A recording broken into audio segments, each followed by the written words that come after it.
Welcome back in, folks, and happy Thursday. Lots of local highlights to get to tonight.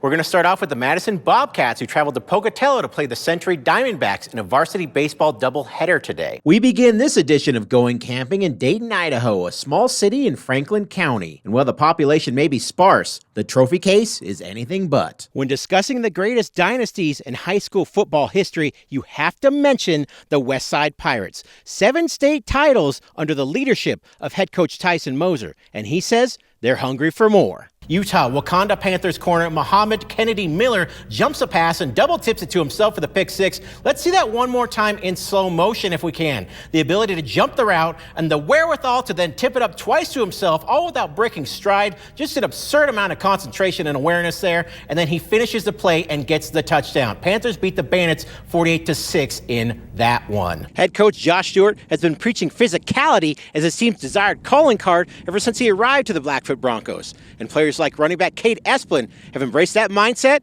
in a big way. The Highland Rams, the Rigby Trojans, a trip to the district championship on the line. Rams starting their ace, Taylor Stringfellow, former 2-time Athlete of the Week winner, by the way. Rigby's Gage Wise brought the big barrel today, though. He's going to send this one out into the nether realm. That's a home run for the first baseman. For this edition of Going Camping, we head to Rigby, Idaho, home of the mighty Trojans football dynasty. Last season, the team captured its 4th championship under head coach Armando Gonzalez. And with several stars on both sides of the ball returning, they show no signs of slowing down. But not everyone is a fan. They've been called cocky. They've been called the villains of East Idaho football, being compared to the Dallas Cowboys, being compared to the Notre Dame Fighting Irish. But those are all just opinions. The fact of the matter remains, the Rigby Trojans get the job done.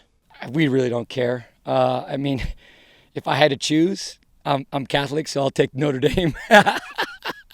Hey, go Irish. At number 4, Corvid's Riker Ritchie juggles the ball with one foot before burying it in the back of the net with his other foot for a score against Gremio on the road. Corvid's win that one 2-1. And then you blasted Bishop Kelly 15-2. What was the difference from the first game to the second game? Was it mindset? Was it just the bats were hotter? Because they were hotter than donut grease in that game, Coach. 17 hits as a team. Skyline had trouble getting a drive going. Carmine Garcia was under pressure much of the first half. I say much of the first half because just before the break, the Grizz put together a clutch 2-minute drill, which included these 2 absolute dimes to his favorite target, Zion Crockett. Check out the catch here, getting the foot down to set his offense up nicely. Crockett would punch it in from the 1 and add a 2-point conversion. We've got a 10-8 game at halftime.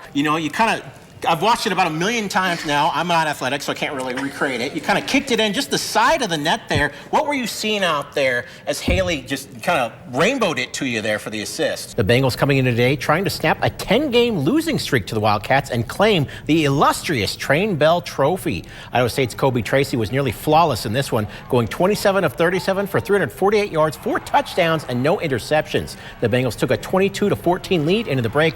Second half, Bengals continued their hot streak on offense, dropping 21 points, including 14 in the fourth quarter. And with that, your Idaho State Bengals have defeated the Wildcats in Ogden for the first time since 1984. Idaho State wins it 43-35 to improve to 5-5 on the season and claim the Train Bell Trophy. Cole Williams also got a pinfall victory in the second round, his being in the 157 weight class. Check out this move right here, driving the opponent's head in the mat. Youch, no thank you. Highland held a double-digit lead in the fourth quarter. Then things got crazy. Adrian Gonzalez with a big-time shot here. Then Gonzo gets the board. Say it with me now. And one! Try not to yell into the mic too much. Justice Magnum dispensing his own brand of justice for 3. Century down 3. Here's Deegan Crabtree. Everybody gangsta until your center starts nailing threes. It's a tie ball game. The Pocatello Thunder had their quest for a title come up just short last year in the semifinals. Head coach Dave Spillett says the Thunder have the talent to make another run at the state championship. Neither team would give an inch during regulation, so to overtime we went. Deep into the second period of overtime. Now in the pouring rain, it's going to be Kaysen Ryerson with the corner kick and Shane Kennedy knocking it in for the golden goal win. Massive upset here. Century cannot believe it. The Pokey boys are absolutely losing it with emotion and joy. The Butte County Pirates gearing up to defend their state championship. We talked with players and coaches to learn the ins and outs of 8-man football. We are still scoreless well into the second half. That's when Twin Falls received the dreaded red card for a handball penalty. Pokey would take full advantage. Haley Poole buries the ball into the nylon to make the Bruins pay. Jordan Gossett would add a second goal for a little insurance, and that would prove to be enough. The Snake River Panthers have a rich history when it comes to boys basketball. The team has won 8 state championships, 5 of those coming since Bob Coombs took over as head coach over 30 years ago. Coach Coombs has seen a lot of great players throughout his time at the helm of the Panthers. One of the best of all time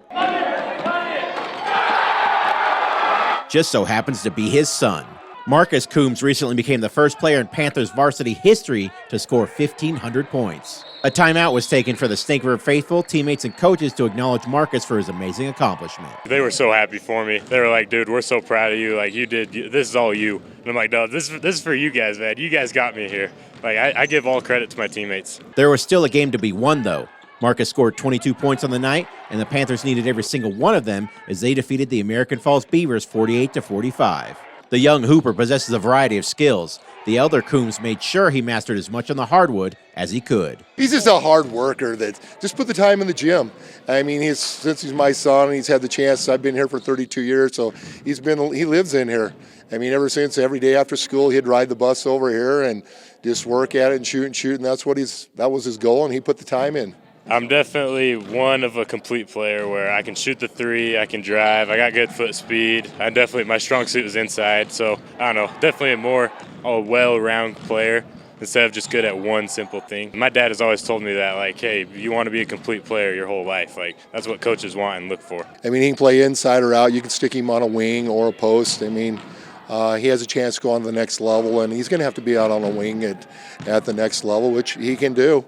But I think he can cause some mismatch problems, especially at the high school level, because you put a big kid on him, he'll go outside, and if you put a guard on him, he'll go post him up. Bob Coombs was quite the player in his time as well, playing high school and college ball in Wyoming, followed by 2 years at Bethany College in Kansas. We asked father and son, in a hypothetical one-on-one, both in their primes, who wins? Me, of course, no. Oh, man. As of right now, definitely me. I could take that guy any day, but I don't know. Back in his old days, it got hard. I bet you, I don't know. We'll have to play one-on-one. Head coach Bob Coombs tries his best not to be biased when discussing his son, but it's obvious how proud he is of the young man's accolades. I was very proud of him. He's put a lot of effort, and it's an honor to be able to coach my 4 boys. And my dad was also a high school coach, so I know what it's like because I played for my dad for 4 years too. So it was an honor. Marcus still has plenty of minutes, shots, blocks, rebounds, and dunks ahead of him. His next big goal, after winning the state title, of course, is to play basketball at the college level. He's also interested in studying finance. It is a blessing, man. To have my teammates and family and friends in this community, it's a blessing. It's something I'll cherish for the rest of my life. Reporting from Blackfoot, Kade Calvin, KPVI, news that works for you. Brennan Mossholder wears many hats in the sports world. The Hillcrest head football coach just recently led the Knights to the 5A state title. He also does a little bit of playing himself in the high school offseason, starting at quarterback for the Blackfoot Bandits in the Mountain West Football League. The field general says it's nice to get a little recognition for his efforts on the field. It's been a while. I played high school sports and played college baseball, so it's been a while since I've been recognized as an athlete, but it's cool. It's really fun going out and getting to compete with my friends and get some of those competitive juices flowing in a way when I'm on the field and not on the sideline. Mossholder certainly had the Blackfoot offense flowing, scoring 4 touchdowns on the day and putting multiple 2-point conversions on the board against the Bandits' rival club, the East Idaho Wolfpack. He gave credit to his offensive line for opening up running lanes for him and his running backs. Yeah, it's kind of what I do as a head coach and play caller when I'm calling plays for the Knights. Like, we try to take what the defense gives us, and that Saturday it just so happened that it was kind of a lighter box, and then we got a chance down inside the 1 to run some quarterback wedges. So you just try and take what the defense gives you, and the week before I had thrown for a bunch more yards, so kind of a week-by-week thing, and you kind of take it as it comes. And if his multiple rushing touchdowns and quick passes were not impressive enough, Brennan made an impact on the defensive side for the shorthanded home team. Well, we were playing the Wolfpack, and their quarterback was scrambling around a little bit, and I'm still pretty athletic, so I asked our head coach, hey, let me just go in and rush the passer, and then we got a hit on the quarterback, and I honestly got lucky. The ball popped right to me, and I was able to sprint it 70 yards for a pick 6, which was awesome.